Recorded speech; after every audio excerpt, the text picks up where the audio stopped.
Hello everyone, this is Ajit Singh और स्वागत है आपका अपने यूट्यूब चैनल हेलो स्कूल में।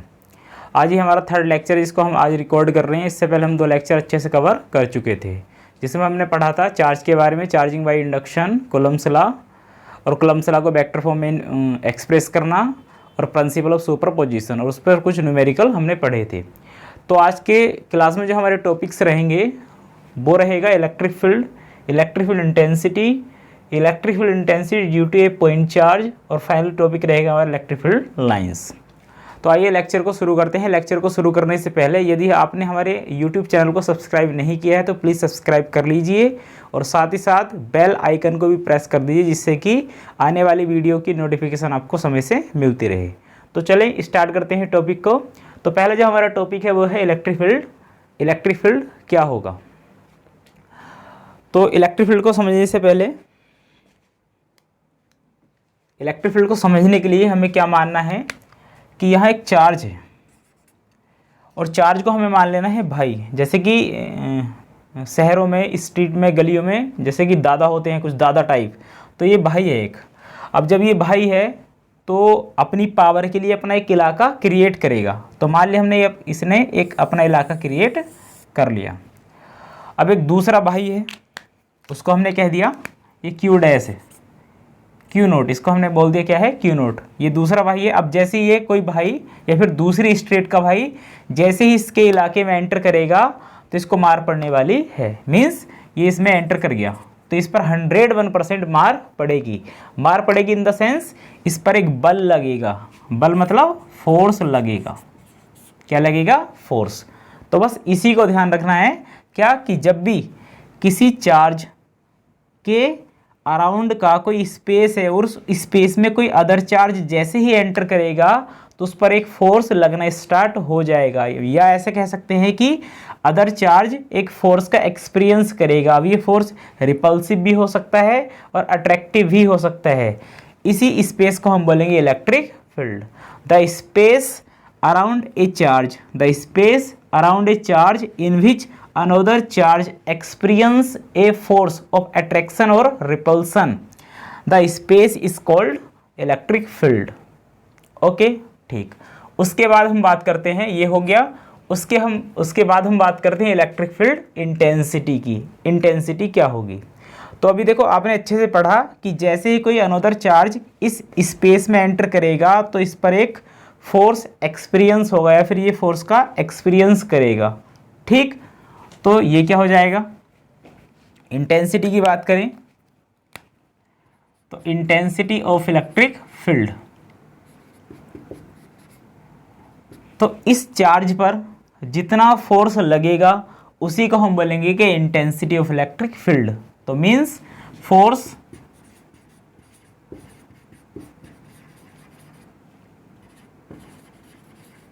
Force experienced by unit test charge is called intensity of electric field. मतलब ये वाला जो चार्ज, इसको हमने बोल दिया क्या, टेस्ट चार्ज। क्या होगा अभी बताएंगे कि जैसे ही ये चार्ज एंटर करेगा इस यूनिट चार्ज पर जितना फोर्स एक्सपीरियंस होगा उसी फोर्स को हम बोलेंगे क्या, इंटेंसिटी ऑफ इलेक्ट्रिक फील्ड। अब इसको मैथमेटिकली अगर रिप्रेजेंट किया जाए तो क्या लिखेंगे? Force on Q note is called intensity of electric field. Represent करने का तरीका है कैपिटल ई। ये हो गया मैथमेटिकली रिप्रेजेंटेशन इसका। क्लियर? ओके। अब बात करते हैं टेस्ट चार्ज क्या है। ये जो टेस्ट चार्ज है इसके बारे में देख लो थोड़ा सा। ये टेस्ट चार्ज क्या है? देखो, यहाँ बेसिकली 2 टाइप्स के चार्ज है। एक वो चार्ज जो अपने आसपास कुछ स्पेस क्रिएट कर रहा है और एक वो चार्ज जो स्पेस में आने पर फोर्स का एक्सपीरियंस कर रहा है। तो ये चार्ज होंगे क्या? तो ध्यान से समझना है, ये जो स्पेस क्रिएट करेगा अपने चारों ओर उसको हम बोलेंगे सोर्स चार्ज। याद रखना है, इसको हम बोलेंगे क्या, सोर्स चार्ज। सोर्स चार्ज क्यों? क्योंकि यही वो चार्ज है जो अपने अराउंड इलेक्ट्रिक फील्ड जनरेट करता है। अब ये वाला जो चार्ज है जैसे ये इस स्पेस में एंटर करेगा तो इस पर फोर्स एक्सपीरियंस होगा। मीन्स इस पर फोर्स लगना स्टार्ट हो जाएगा तो इसको हम बोलेंगे क्या, टेस्ट चार्ज। इसको क्या बोलेंगे, टेस्ट चार्ज। क्लियर? तो जो जैसे ही कोई चार्ज इलेक्ट्रिक फील्ड में एंटर करेगा उसको बोलते हैं टेस्ट चार्ज। जिसके कारण इलेक्ट्रिक फील्ड प्रोड्यूस हुआ उसको बोलते हैं सोर्स चार्ज। ठीक, उसके बाद इसकी कुछ प्रॉपर्टी भी है कि इस टेस्ट चार्ज का अपना खुद कोई इलेक्ट्रिक फील्ड नहीं होता है, ये ऑलवेज कैसा रहेगा, पॉजिटिव रहेगा। ऑलवेज कैसा रहेगा, पॉजिटिव रहेगा, इसका कोई अपना इलेक्ट्रिक फील्ड नहीं होता है, ऑलवेज कैसा रहेगा, पॉजिटिव। क्लियर। उसके बाद तो intensity of electric field E बराबर F upon q nought. Clear. Force experienced by a test unit charge inside an electric field is called electric field intensity. Represent करने का तरीका या फिर रिप्रेजेंट किससे करेंगे, कैपिटल ई से, फॉर्मूला हो जाएगा एफ अपॉन क्यू नोट। अब छोटी छोटी बातें हैं जो इलेक्ट्रिक फील्ड के टर्म्स में हैं, वो क्या, सबसे पहली बात यूनिट क्या होगी, यूनिट क्या होगी, तो यूनिट अगर देखा जाए तो फॉर्मूले के बेसिस पर ही ऊपर क्या लिखा है, फोर्स, फोर्स की बेसिक यूनिट आपको पता है क्या होगा, न्यूटन, और चार्ज की क्या है, कूलम। तो इसकी जो यूनिट हो जाएगी न्यूटन पर कूलम। उसके बाद इसकी जो दूसरी यूनिट है वो होती है वोल्ट पर मीटर। ये कहाँ से आई, तो अगले चैप्टर हम पढ़ेंगे ये यूनिट कहाँ से आती है, तो फिलहाल इसको याद रखना है, वोल्ट पर मीटर या फिर न्यूटन पर कूलम। क्लियर। उसके बाद कैसी क्वांटिटी है, ये जो क्वांटिटी है वो कैसी है, एक वेक्टर क्वांटिटी है। वेक्टर क्वांटिटी ही क्यों है, स्केलर क्यों नहीं है, तो हमने अच्छे से स्टडी किया है क्लास 11th में। यदि किसी, हाँ इससे पहले ये जो फोर्स है वो क्या है, एक वेक्टर क्वांटिटी, और ये चार्ज क्या है, एक स्केलर क्वांटिटी। तो हमने अच्छे से स्टडी किया है क्लास 11th में, जब भी किसी वेक्टर क्वांटिटी को डिवाइड किया जाएगा एक स्केलर क्वांटिटी से, तो रिजल्ट जो बन के आएगा वो हमेशा वेक्टर क्वांटिटी ही होगा। तो इसको डिवाइड करने पर इससे जो रिजल्ट बन के आया हमारा क्या है, इंटेंसिटी, तो इंटेंसिटी क्या होगी, वेक्टर क्वांटिटी। तो मैं दो चीज़ बताना चाह रहा हूँ, जब भी वेक्टर क्वांटिटी को डिवाइड किया जाएगा स्केलर क्वांटिटी से, तो रिजल्ट हमेशा वेक्टर क्वांटिटी ही होगा।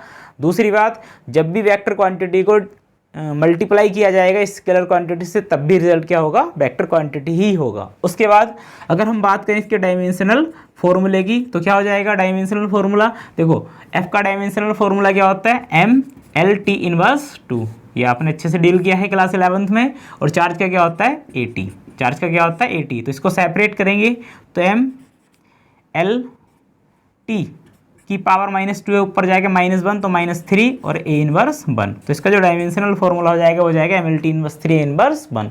तो ये छोटी छोटी बातें इनको हमेशा याद आपको रखना है। उसके बाद उसके बारे में कुछ और बात करें तो जैसे कि ये चार्ज है, ये क्या है, चार्ज, ये पॉजिटिव चार्ज है, ये क्या है, negative charge.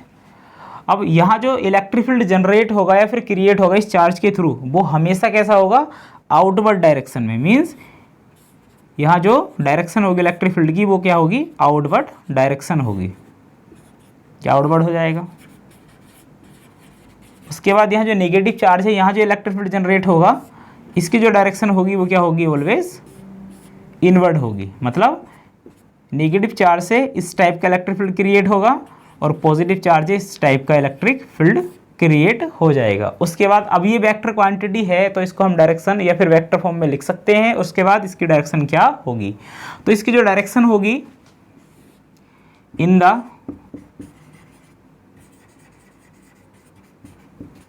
Direction of force, मतलब कहने का यह है कि इस फोर्स पर जिस डायरेक्शन में, इस चार्ज पर जिस डायरेक्शन में फोर्स अप्लाई होगा उसी डायरेक्शन में इंटेंसिटी ऑफ इलेक्ट्रिक फील्ड भी क्रिएट हो जाएगी। ठीक, तो वेक्टर फॉर्म में लिखने का तरीका क्या होगा, तो जो वेक्टर क्वांटिटी उस पर हम क्या लगा देंगे, इजीली वेक्टर लगा देंगे।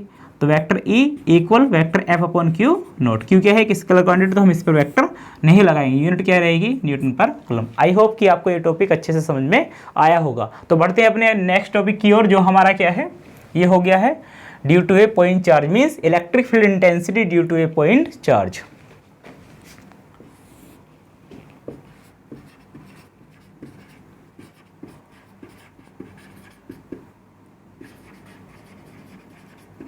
Electric field intensity due to a point charge.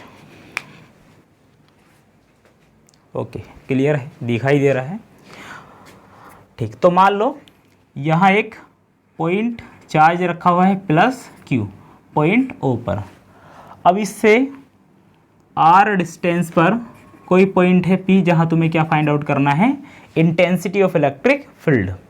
अब हमेशा याद रखना है, चाहे तुम न्यूमेरिकल करते हो चाहे क्या करते हो डेरिवेशन, जिस पॉइंट पर भी आपको intensity of electric field find out करनी है वहाँ आपको मान लेना है कि यहाँ क्या रखा हुआ है, एक test positive charge.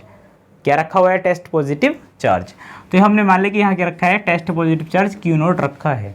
According to coulombs law ये एक चार्ज है, ये एक चार्ज है, जब भी दो चार्ज एक दूसरे के नियर आएंगे या फिर कुछ सेपरेट रहेंगे तो उनके बीच में एक फोर्स अप्लाई हो जाएगा, इसको हम बोलते हैं इलेक्ट्रोस्टैटिक फोर्स।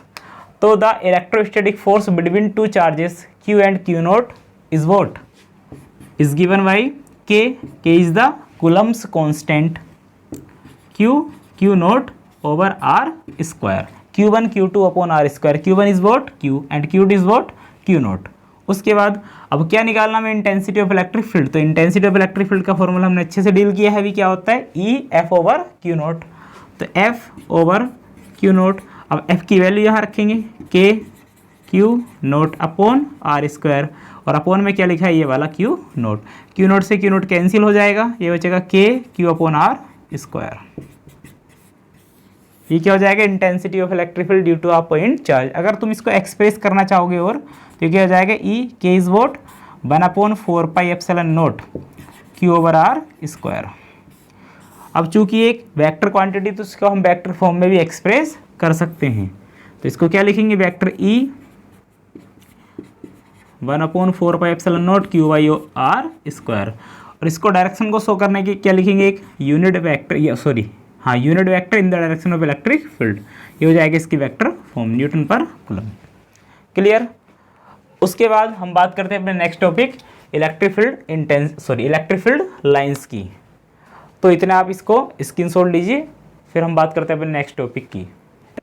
ओके, तो आज की क्लास का जो हमारा लास्ट टॉपिक रहेगा वो रहेगा इलेक्ट्रिक फील्ड लाइंस। तो आइए इसको करते हैं।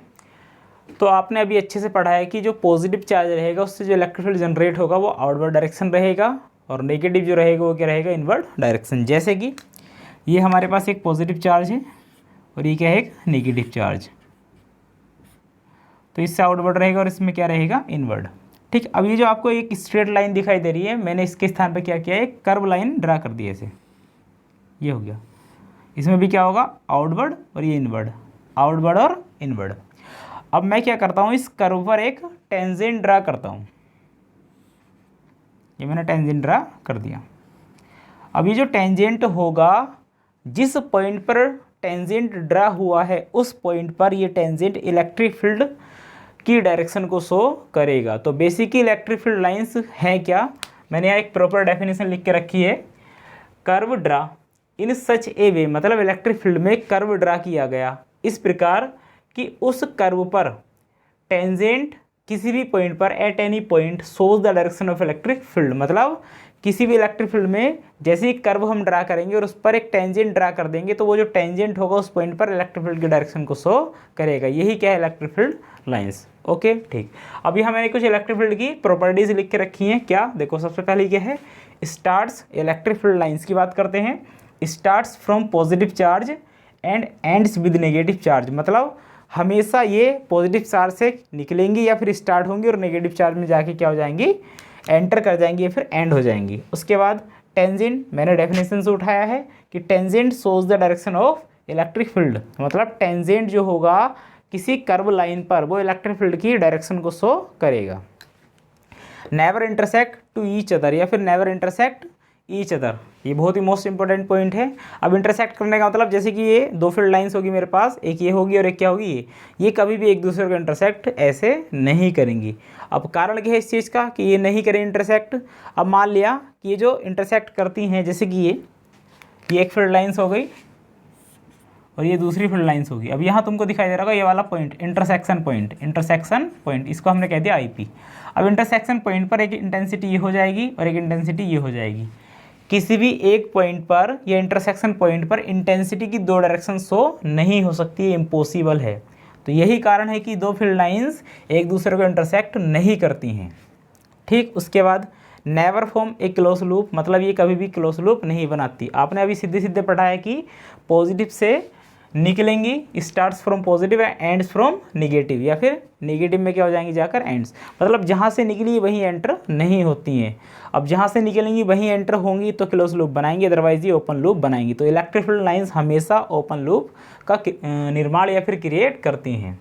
उसके बाद नंबर ऑफ फील्ड लाइंस, बहुत ही मोस्ट इंपॉर्टेंट पॉइंट है। आगे हम टॉपिक पढ़ेंगे गॉसेस लॉ, उसमें ये बेनिफिशियल है। तो नंबर ऑफ फील्ड लाइंस क्या रहेगा, Q by epsilon note, Q by epsilon note. अगर देखा जाए कि नंबर ऑफ फील्ड लाइंस कैसे निकालते हैं, तो नंबर ऑफ फील्ड लाइंस निकालने की हमें ओनली ज़रूरत पड़ेगी किसकी, सोर्स चार्ज की। तो ये जो है सोर्स चार्ज है, ना कि टेस्ट चार्ज। तो सोर्स चार्ज की जरूरत पड़ेगी, नंबर ऑफ फील्ड लाइंस क्या हो जाएंगे, क्यू बाई एप्सिलॉन नोट। ठीक, उसके बाद uniform field lines are always parallel and equidistance to each other.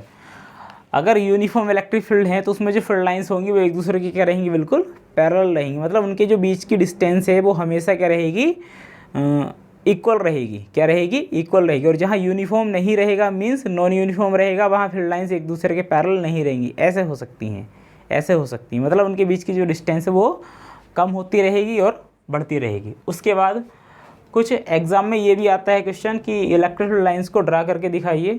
तो मैंने यहाँ क्या किया है, दो चार्ज लिए हैं, यहाँ एक पॉजिटिव चार्ज, यहाँ क्या है एक निगेटिव चार्ज, कुछ एक दूसरे से सेपरेट होकर रखे हुए हैं। तो तुमने अभी पढ़ा है कि पॉजिटिव चार्ज से स्टार्ट होंगे और निगेटिव में क्या हो जाएंगी, एंटर कर जाएंगी। तो ये पॉजिटिव से निकल रही हैं, यहाँ निकल रही हैं पॉजिटिव से, और यहाँ निगेटिव में क्या कर रही हैं, एंटर। उसके बाद यहाँ मैंने दो सेम नेचर के चार्ज लिए हैं। अब यहाँ आप निगेटिव भी ले सकते हैं, मैंने अभी क्या लिए हैं यहाँ पॉजिटिव।